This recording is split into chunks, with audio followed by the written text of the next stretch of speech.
When we first heard that we could build a house without any furnace at all, we thought that was crazy.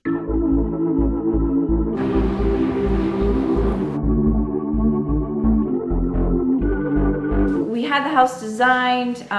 We were thinking geothermal would be a good way to, use some of that heat and cooling from the earth. And then Tom, our architect, brought us this idea of a passive house design.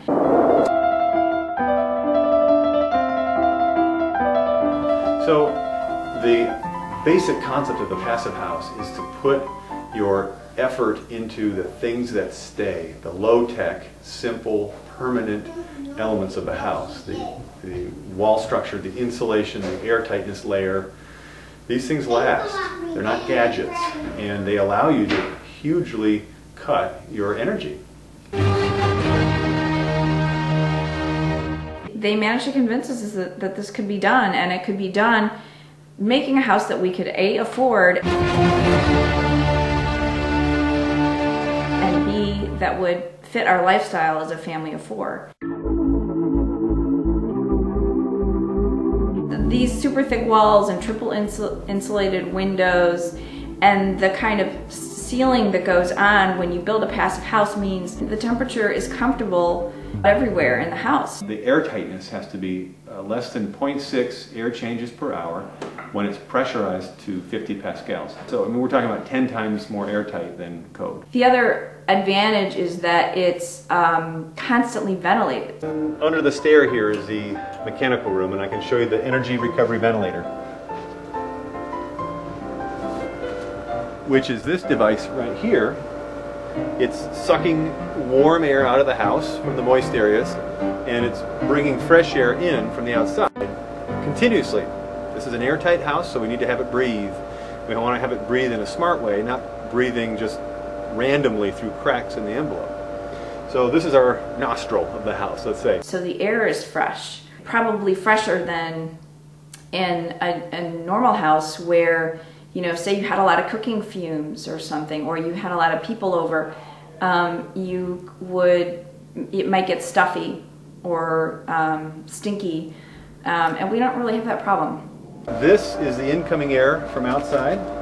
You can see we have here a little, what's called a defrost coil. It's a little electric coil so that when it gets really cold out there, we don't want that cold air coming in and freezing on that desiccant wheel that's moving in there. It's the filter wheel, basically. That freezes up, this thing doesn't work. So this, when it gets really cold, we'll kick on a little bit, heat that just enough so that it doesn't freeze in there. Then this is the exhaust air heading out. These ducts are insulated, vapor tight, continuously from the unit all the way out so that we don't have condensation, we don't have problems with heat loss in this room. So from there, the air moves into the inside, coming in like so. Actually, this is the supply back here, and it's coming in and it hits the fan unit of our mini split. So this is the compressor for the mini split heat pump.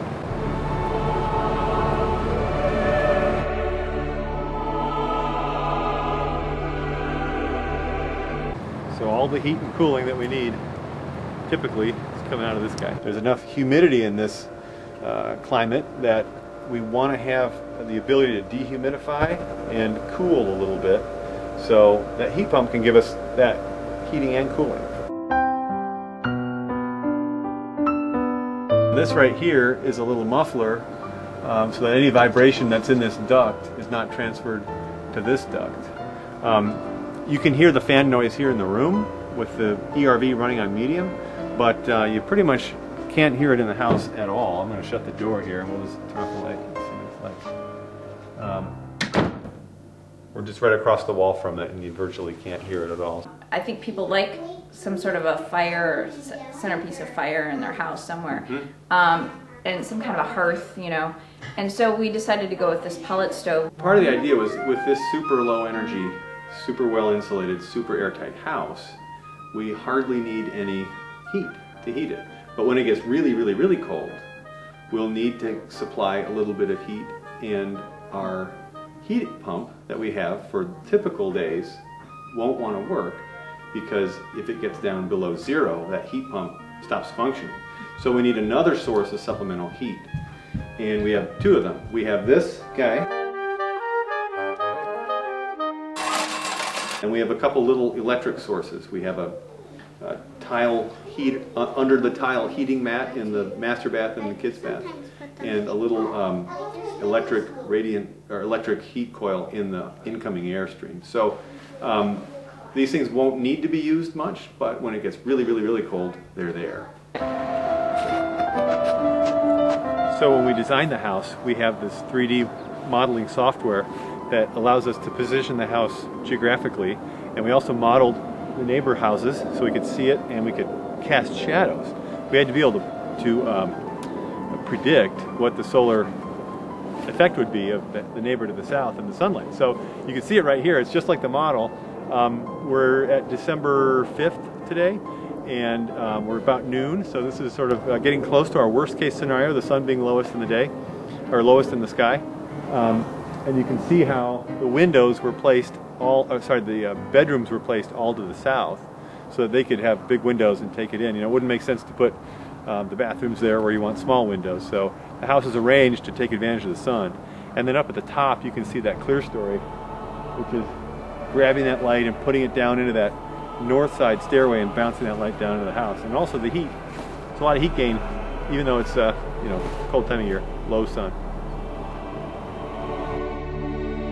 They're triple pane wood windows, and they have a high solar heat gain coefficient, which means they let a lot of heat through from the sun. One of the things that we need to look out for in windows is that we're not losing a lot of heat through the frames, because that's where we lose most of the heat. So we try to use larger panes, fewer of them, and join them up with other windows. You can also see in this just how deep the wall is. That's the thickness of the wall, about 12 inches. There are 4 energy-saving devices in this house that are kind of unusual. One is the induction cooktop, which is about 85% more efficient than a traditional stove. It cooks by sending a magnetic disturbance through your pot, so it doesn't actually create heat. It's also very easy to control the temperature with an induction cooktop stove because you can go to a very low setting or a very high setting. This water heater has a heat pump on it. It can take heat out of the air and put it into the water. So it runs a little more efficiently because otherwise the heat is coming from an electric source. In the summer, on the other hand, it's more like a little mini air conditioner because it's helping cool the house, putting that heat into the hot water.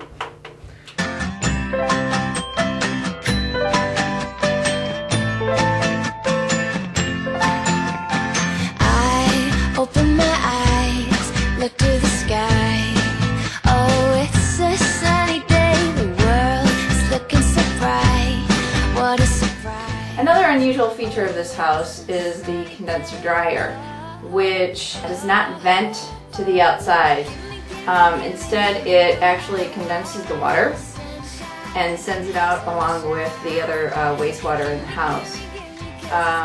It does not continually blast hot air at the clothes, which means that it's a lot more energy efficient. It just heats the air inside of the dryer and tumbles the clothes.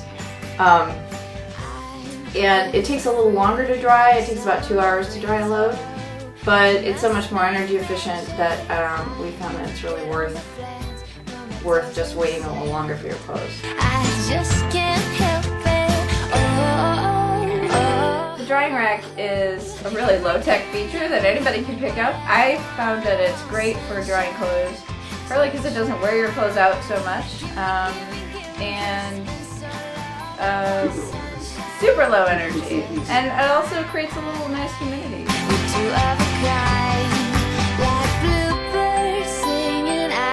We also like the idea of just being pioneers and demonstrating to people who live in the Chicago area that this is possible, because it's not really a well-known concept in this area of the country.